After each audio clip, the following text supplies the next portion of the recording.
Hello student, welcome to college book. इस video में हम डिस्कस करने वाले हैं शॉर्टेस्ट पाथ निकालना। किसका शॉर्टेस्ट पाथ? वेटेड ग्राफ का, है ना। तो शॉर्टेस्ट पाथ निकालने से पहले हमें पता होना चाहिए कि ग्राफ क्या होता है। ग्राफ क्या होता है, दूसरा शॉर्टेस्ट पाथ निकलता है किसका? Weighted graph. तो पहले हमें मालूम होना चाहिए ग्राफ, उसके बाद हमें पता होना चाहिए क्या? Weighted graph. और फिर वेटेड ग्राफ के अंदर जो शॉर्टेस्ट पाथ मीन दो वर्टेक्स, पहला वर्टेक्स और कोई दूसरा वर्टेक्स, उन दोनों वर्टेक्स के बीच में जो शॉर्टेस्ट पाथ होगा उसकी वैल्यू हम कैसे फाउंड करेंगे, है ना। तो देखते हैं, हमें यहाँ पर एक एग्जांपल लिया है मैंने। तो पहले हम देख लेते हैं ग्राफ क्या होता है ना। तो ग्राफ क्या होता है, वैसे सबको ही पता है ग्राफ कि अगर अपने पास क्या है, एक नॉन एम्प्टी सेट है, उस नॉन एम्प्टी सेट के अंदर एजेस एंड वर्टेक्स हो, है ना। कह सकते हैं कोर या फिर सीट्स दोनों हो। Core means edges and vertex का समूह है, तो उसको हम क्या बोलते हैं? ग्राफ, है ना। वो किस टाइप का हो सकता है, जैसे ये वाला जो ग्राफ है यहाँ पर, इसको हम ग्राफ बोलेंगे, क्योंकि देखो ये क्या है, बी से डी जा रही है, ये एक कोर हो गई, एजेस हो गई, और ये जो नंबरिंग दे रखी है ई जी जेड एफ, ये क्या है? वर्टेक्स है। तो वर्टेक्स और कोर दोनों हैं, तो उसको हम क्या कहते हैं? ग्राफ है। अगर सिंगल वर्टेक्स तो भी ग्राफ है, बट वो इम्प्टी ग्राफ हो जाता है। तो यहाँ पर इसको हम बोलते हैं सिंपल ग्राफ। सिंपल ग्राफ जिसको कहा जाता है जिसमें वर्टेक्स और कोर दोनों वो होता है सिंपल ग्राफ। और सिंपल ग्राफ के अंदर हम निकालते हैं वेटेड ग्राफ। मल्टीपल भी हो सकता है, जरूरी नहीं सिंपल ही हो, मल्टीपल भी ले सकते हैं, ठीक है ना। बट मोस्टली क्या होता है? सिंपल ग्राफ ही होता है। अब बात करते हैं वेटेड ग्राफ। तो वेटेड ग्राफ क्या हो जाएगा? एक ऐसा ग्राफ जिस पर एजेस पर वेट हो, पॉजिटिव नंबर, कोई भी पॉजिटिव नंबर हो, तो वो जो पॉजिटिव नंबर है उस एज के लिए क्या हो जाएगा? उसका वेट, और जो हमारे पास ग्राफ होगा वो ग्राफ कहलाएगा वेटेड ग्राफ। अब वेटेड ग्राफ में क्या होता है, जो पहला वर्टेक्स और जो सबसे लास्ट वाला जो वर्टेक्स होता है, इन दोनों वर्टेक्स पर पहुंचने के लिए जो सबसे छोटा रास्ता, इट मीन शॉर्टेस्ट पाथ, वो फाइंड किया जाता है वेटेड ग्राफ में। अब वो फाइंड कैसे करते हैं?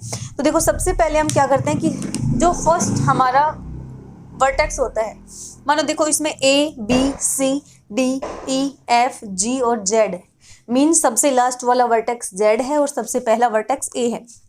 तो जो सबसे पहला वर्टेक्स ए है, उस सबसे पहले वर्टेक्स ए पर हम देखते हैं कोई भी पॉइंट, यानी कि इस पर क्या कोई एजेस है? ए टू ए कोई एज नहीं होता, एक सिंगल वर्टेक्स पर एज नहीं बनती, एज बनती है दो वर्टेक्स पर। यानी कि अगर हमें ए से बी के बीच, आप बोल सकते हैं दो वर्टेक्स को जो मिलाने वाली लाइन होती है ना, रेखा होती है, उसी को हम वर्टेक्स क्या बोलते हैं? कोर बोलते हैं। तो ए से ए पर सबसे पहले चेक करते हैं, कोई भी एज नहीं होती, इसलिए इस पर हम लिखते हैं क्या? 0।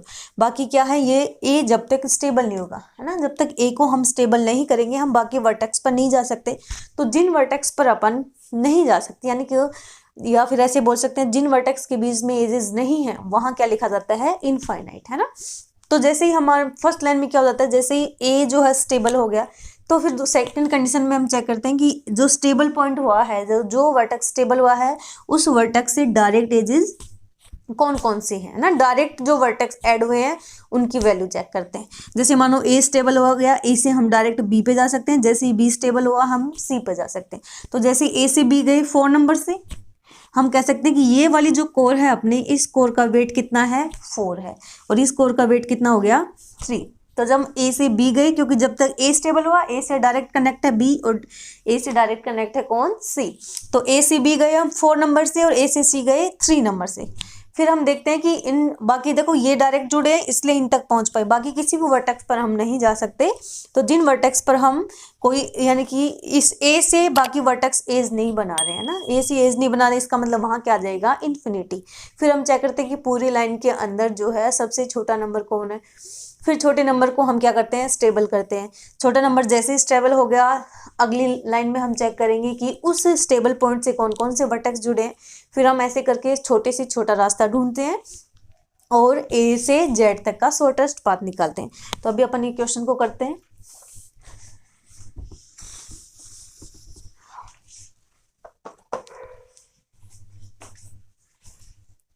तो देखो अपने पास वर्टेक्स हैं, पहले हम वर्टेक्स लिख लेंगे A B C D E F G and Z.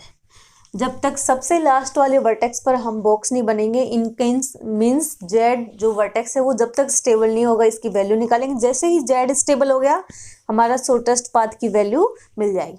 तो सबसे पहले अपन चेक करते हैं कि ए टू ए क्या कोई एज है, एक वर्टेक्स पे एज नहीं होती, तो जिन पर एज नहीं है वहां 0। अब देखो ए अभी स्टेबल नहीं हुआ है, इसका मतलब बी तक नहीं जा सकते, ना ही सी से डायरेक्ट कनेक्ट हो सकते हैं। तो जिन पर कनेक्ट नहीं हो रहे वहां आ जाएगा infinity infinity infinity infinity infinity सबके लिए। वर्टेक्स चेक कर लेना, हमने सारे वर्टेक्स लिख दिए, A B C D E F G Z सब है ना। दूसरा मीन्स ये भी कह सकते हैं कि हर क्वेश्चन की जो पहली लाइन है ना वो हमेशा सेम रहती है, क्योंकि पहला अपन चेक करते हैं ए टू ए। अब देखो इस पूरी लाइन में सबसे छोटा नंबर क्या है, 0 है। 0 पर हमने बॉक्स बनाया, राइट क्लिक किया,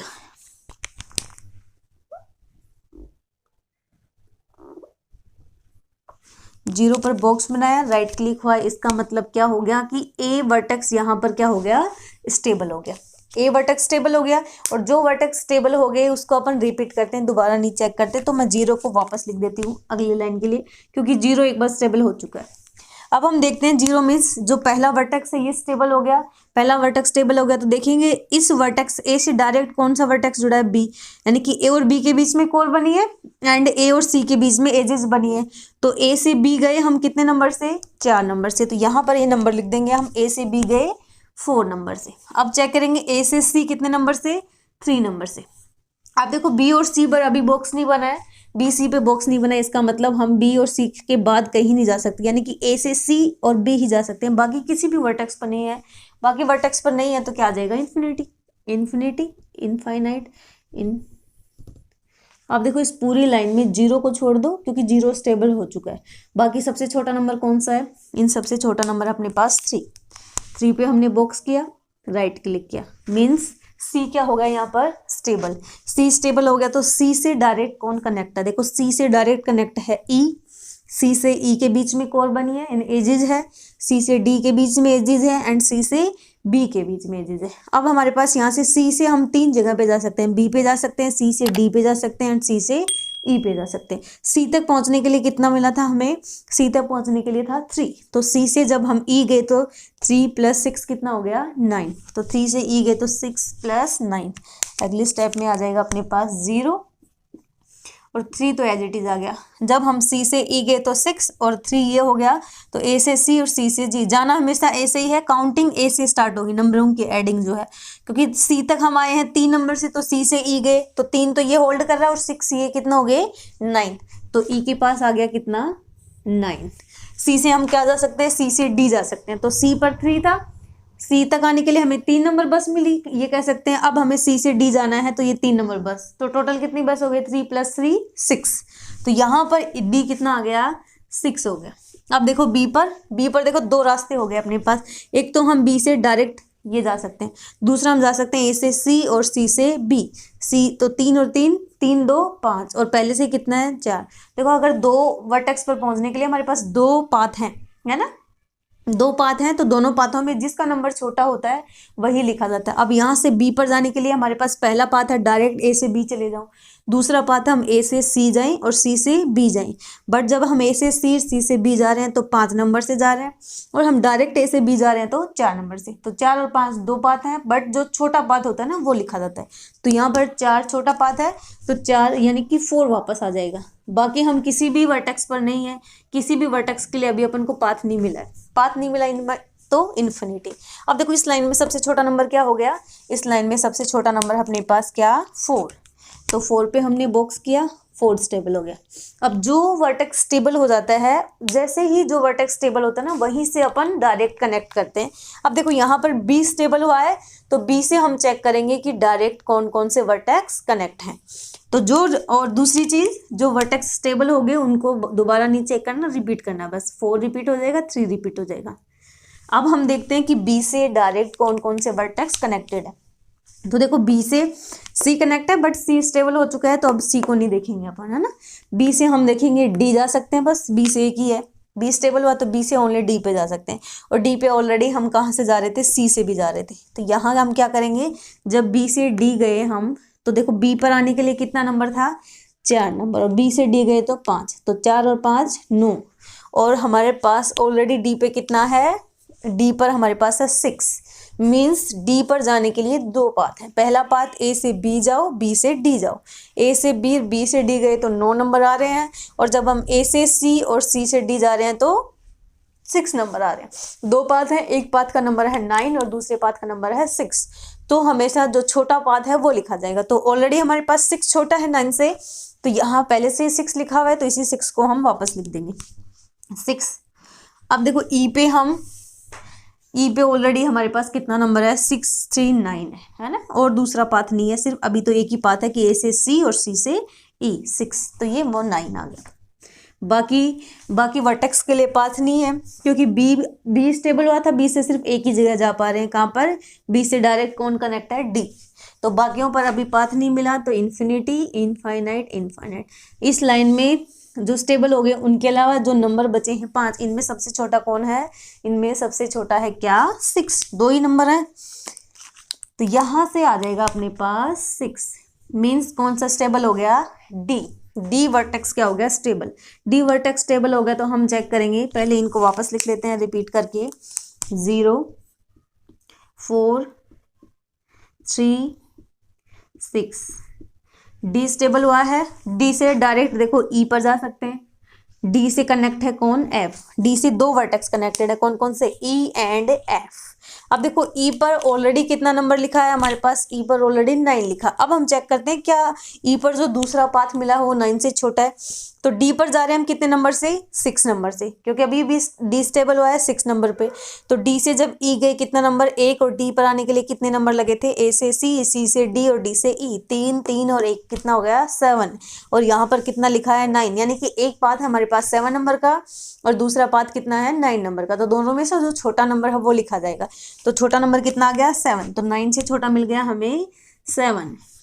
अब हम डी से कहा जा सकते हैं, एफ। तो डी से एफ गए 5 नंबर ये, और डी तक आने के लिए कितने नंबर थे, डी तक आने के लिए 6। तो 6 + 5 कितना हो गया, 11। जो वर्टेक्स एफ है वहाँ 11 नंबर पाथ मिल गया, यानी कि जो पाथ है उनकी नंबरिंग कितनी होगी, 11। बाकी हमें जी और जेड अभी पाथ नहीं मिले हैं, तो क्या आ जाएगा, इन्फिनिटी। अब सब में जो 4 नंबर है उनमें से छोटा नंबर कौन सा है, 7। तो 7 स्टेबल हो जाएगा। यहाँ पे 7 नंबर पर बॉक्स बनाया, राइट क्लिक किया। ये जरूरी है बॉक्स बना के राइट क्लिक, क्यों, क्योंकि यहाँ से हमें पता लग रहा है ए वर्टेक्स यहाँ स्टेबल हुआ था, सी वर्टेक्स 2nd नंबर पे स्टेबल हुआ, यहाँ 4 मतलब बी वर्टेक्स स्टेबल हुआ, यहाँ राइट क्लिक हुआ, इसका मतलब ये जो डी वर्टेक्स है वो यहाँ जाके स्टेबल हुआ है। अब स्टेबल हो गया ई स्टेबल हुआ, इसका मतलब ई से देखो जी पे ही जा सकते हैं, क्योंकि ई से ई डी जा सकते हैं, बट डी ऑलरेडी क्या है, स्टेबल है। तो ई से हम गए कहाँ पर, जी। बाकी जो है इनको एक बार रिपीट करके लिख लेते हैं।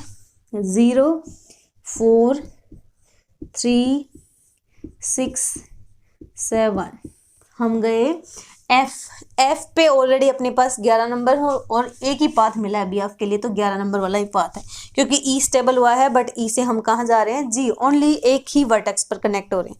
तो ई पर गए थे कितने नंबर से, ई पे गए थे हम 7 नंबर से, और 7 से जी पर गए 5 नंबर से। तो 7 और 5 कितना हो गया, 12। जेड तक अभी हमारे पास पाथ नहीं है, तो इन्फिनिटी। इनमें से सबसे छोटा कौन है, 11 तीनों में से।